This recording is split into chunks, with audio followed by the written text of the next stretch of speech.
Today we're joined by Colin Superman Robinson. He holds an amateur MMA record of 6-2, and his next fight is at Cage Titan 66, and he will be fighting for the vacant light heavyweight championship. How you doing today, Colin? I'm doing good, man. How about yourself? I'm doing great, thanks, man. Actually, you're about 5 weeks out now. How's things going? How are you feeling?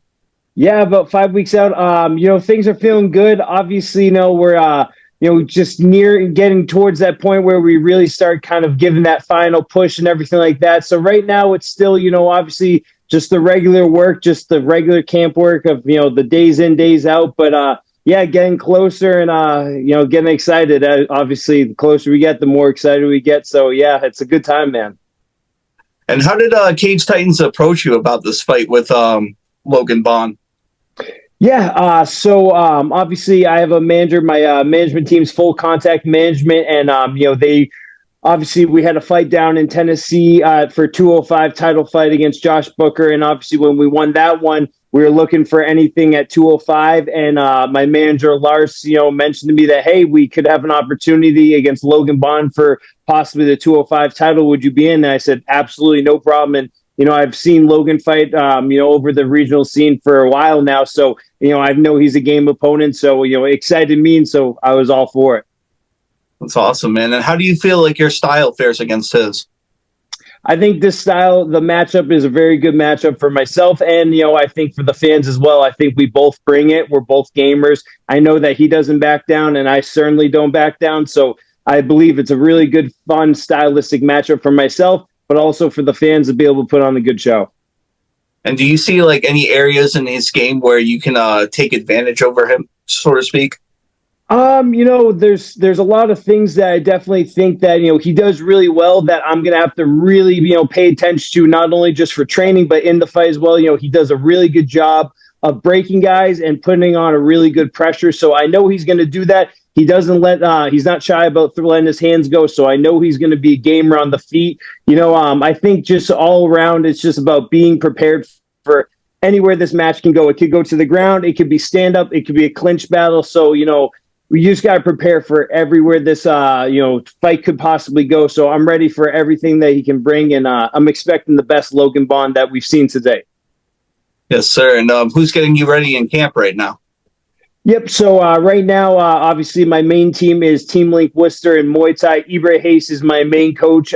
He's my head coach for MMA, and also he's obviously my striking coach because obviously we come from a Muay Thai background. And then obviously I get my jiu-jitsu and groundwork out in Ludlow, Massachusetts with Team Link Ludlow, ran over by Coach Marco. And, obviously just nothing but killers over there. So it's just a cross training of between Worcester and then obviously going out to Ludlow. And then sometimes I dabble in some cross training, going out to see some other guys. And then fortunately, my basement actually has some pads and everything like that. We actually kind of did. Honestly, it's very similar to Connor Matthews, a big legend around, becoming a big legend around here on the regional scene. And, I got the inspiration to see that, he turned his basement into a gym. So I said, screw it, let's do it. So a couple of my buddies and I put some mats down, put up some walls and everything. So, just like on Saturday nights, hey, just some light drilling and everything like that. So I'm getting work everywhere, man. So it's a good time.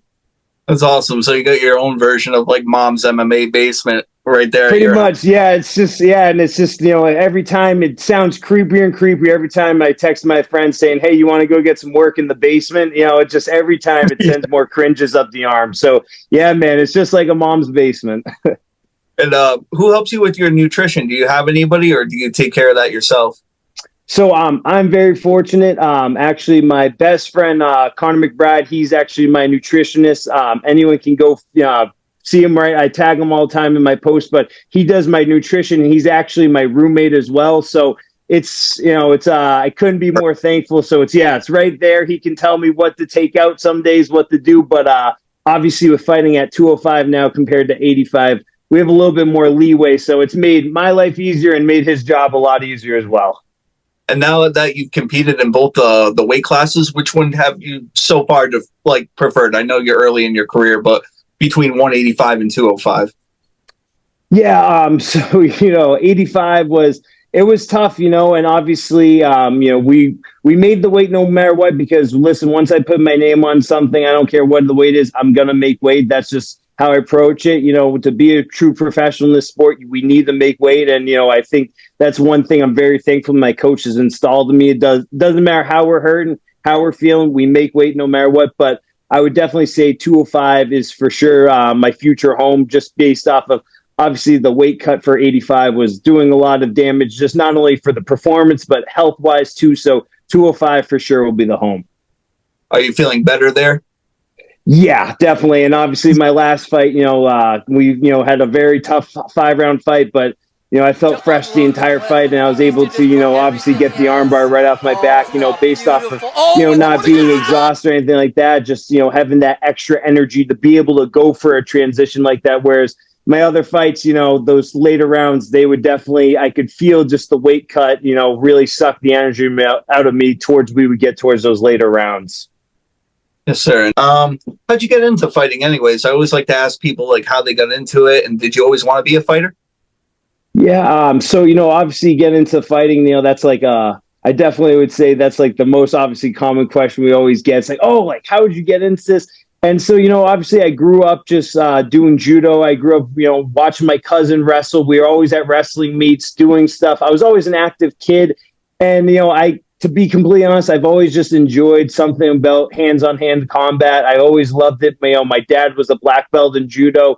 He was actually a professional wrestler, so he did pro wrestling. And so me and my brother always grew up doing WWE, doing all that stuff while practicing judo. And the older we got, the more I did football. I got into other sports. And I told my buddy that, it was either football or fighting. My freshman year of high school, my best friend will always tell you, there was no matter what, those are my two options, just because I loved everything about fighting and I loved everything about football. And obviously I went down the path of football, and it led me right back to fighting. And then obviously was playing college football. And I just said, hey man, I don't see this. I don't have that energy for this that I thought I did, just because the team sports, it's tough. You can play your best game and you guys can still lose by 50, and it's demoralizing. And so, I always loved that individual aspect of it. And so right after college football, I found Team Link Worcester, and, I just put the head down and we never looked back, so it was a very fun time, obviously getting into the aspect of getting into the structure of actual fighting rather than just growing up doing the combats and everything. And was Team Link Worcester just your first gym right off the bat? Did you love it as soon as you went there? Yeah, yep. I loved it just because right when I walked in, I got my ass kicked. Like, I thought I knew Muay Thai. Or let me rephrase that. I didn't know anything about Muay Thai, but I was like, okay, I'm athletic, I'm strong, I can punch, I know what I'm doing. And man, did that put me into an eye-opening space that I forever am thankful for, because I got addicted immediately. And I immediately came back from practice. My girlfriend, my wife, who was my girlfriend at the time, asked me, how was it? And I said, it was horrible, but I can't wait to go back again. And then it started from there. So what's a routine for you like? Yeah, so obviously some days are different, but today obviously training in the morning from 9 to about 10:30, 11 in Worcester. And then right now, obviously, just do my prep work, my meals, and then I got to go to my gym that my wife and I own, RNF Fitness. So we own a little small commercial gym. So I go in there, obviously do my work, and then around 5 o'clock, I got to leave there and go straight to Ludlow for obviously jiu-jitsu from 6 to 8 tonight, and then drive back from Ludlow, go to bed, and then wake up, and then pretty much every day is either a double or triple session of some sorts, and then obviously switching out with strength and conditioning here and there, or a long run, but pretty much double and triple sessions every single day. And then maybe Sunday I'll take a day off, but it just depends on the work. Wow. Champions never rest, man. That's for sure. And do you have any hobbies or things you like to do outside of MMA? Man, let me see. I'm trying to think. Honestly, with everything, obviously my life is definitely dedicated to, as far as fitness. I do enjoy working out. Obviously, I love the aspect of, lifting weights, just from growing up, being in that type of world. I do love lifting weights and everything like that, working out, going for runs, walks. But honestly, just as far as hobbies, unfortunately, I honestly don't have the time to really settle down. I used to enjoy things later down in my life. I'll definitely get back to, like, at least one thing I know for sure I'll get back to is definitely bowling. I grew up doing bowling with my brother. We actually won a state title in Florida in bowling. So, I definitely will definitely get back to that as my like golf routine later after post fighting for sure. That's awesome, man. And like with the busy schedule and everything, I can already assume maybe this has something to do with your name. But how'd you get the nickname Superman? Yeah. So yeah, and that man, cliche, nickname too. Everyone always like, oh, Superman, you picked that classic Superman, and shockingly enough, I walked right in the team link, and obviously my coach Ibra Hayes looked right at me and just goes, "You look like Superman," just because I was playing college football, so I was a lot more muscular and definitely I would say a lot more thicker. So I was just a lot bigger than everyone. And he just said, "Your nickname's Superman." And then sure enough, we just stuck with it. And yeah, I've never looked back since. So luckily I never gave myself that nickname just because in our gym, we don't give ourselves the nickname. You get your nickname picked. And I was very fortunate that Superman, and it's been only fitting to roll with since. Yes, sir. And Sunday, after everything's said and done, you put in all that time in the camp. What is going to be your go-to post-fight meal? Oof. Post-fight meal. So if for sure waking up Sunday, I'm getting pancakes and getting, some type of horrible cholesterol, like blood pressure type meal that just spikes everything through the roof and makes you question, like your life and go, man, should I really be eating this? But that's just from everything you do. So definitely family table pancakes, just because it's right down the street. It's easy. I'll wake up Sunday morning, go get some pancakes, and hopefully be sitting there with the belt and being able to be happy and enjoy the pancakes. Because I will tell you, eating pancakes after my last Cage Titans fight, they didn't taste the same. So I'm looking forward to eating some pancakes with a W.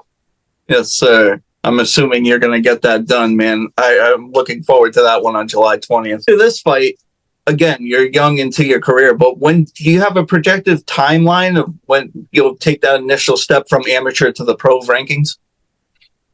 So yeah, obviously the classic fighter response, and I do it sometimes too. Is after every fight, the adrenaline's booked up, and everyone says, "Oh, I'll be back next show." Like I want to fight right away, and obviously there's a lot more that goes into it. There's matchups, timing with life, because everyone always forgets, other fighters have other lives too. Sometimes this isn't their full-time job. Sometimes they only have certain seasons they can fight in, etc. So, there's a lot of variables that go into it. So obviously we're focused on Logan Bond, and then, what happens next, obviously, we'll take the right approach next, but, we're hoping to be able to get at least just one or two more fights, at least, just this year, just to be able to get the adequate, experience of an amateur career, just to be able to get more of those in fire fights and be able to get those experiences. So obviously if the pros, time comes, we'll approach that when it comes. But right now, we're obviously just focused on the Logan Bond fight and being able to take the right measures to get the victory. And when did you start your career? Like, when did you take your first fight? So my first fight was, I believe it was I think it was October 7th. I forget the date, but it was either October 4th or October 7th of 2020 in Cotton Eye Joe in Knoxville, Tennessee for at the time it was Valor Fight Promotions. So yeah, so it was in 2020. And what brought you down there? Was that like a management thing or a coach thing that just found you a fight? So that was all on me. That was obviously right during COVID. I decided that I was gonna go for this career. I was gonna go all in on fighting. So I started hitting road work, and I actually was training a little bit with like Rob Font. I was doing sessions with him and doing a little bit of that, driving all the way up to Haverhill just to be able to get sessions with him. Tom Pags. I met Tom Pags throughout that. It was a really cool experience, and so. I was just training in the entire COVID, and I said, screw it, I'm just going to reach out to promotions, and what's the worst thing I can do is say no. So I decided to reach out, and then sure enough, Valor got back to me about a fight in October, and it was about like, the beginning of September. And just as things were opening, I called my coach, Ibre, and I said, hey, we have an opportunity to fight. Would it be possible if I could, maybe be able to spar with you guys? Because I didn't really have any anticipation of him being able to corner me because, things were still locked down and everyone has their own, life going on, crazy things were happening. So, sure enough, Ibre says we send it, and we never looked back. We started camp right then after that phone call, and had our first fight in October of 2020. That's awesome, man. I can't wait to see where the rest of your career goes. That's all I had for you today, man. Is there anything you want to say before we go? Like anybody you want to shout out, social media, sponsors, anything like that? Obviously, with Cage Titans, they know me as a mama's boy, so I can't say this enough. Mama, I love you. I can't wait to see you soon. Obviously, July 20th, we're going to send it. I love you, Mama. Mama's boy forever. But, huge shout out to all my training partners, my team, Team Link Ludlow, Team Link Worcester, and all the Team Links. We're one big family. We all train together. We cross-train. We push each other. Can't thank them enough. I can't thank everyone around me enough, all the support. So, July 20th is going to be a fun night, and I can't wait to put on the show. And, and obviously, lastly, can't thank Cage Titans enough for the opportunity to be able to put on a performance just because, they do an amazing job running everything. So I can't thank them enough for the opportunity, and can't wait to send it on July 20th. Yes, sir. Good luck on July 20th, Colin, man. I will see you in fight night, and I wish you the best of luck again.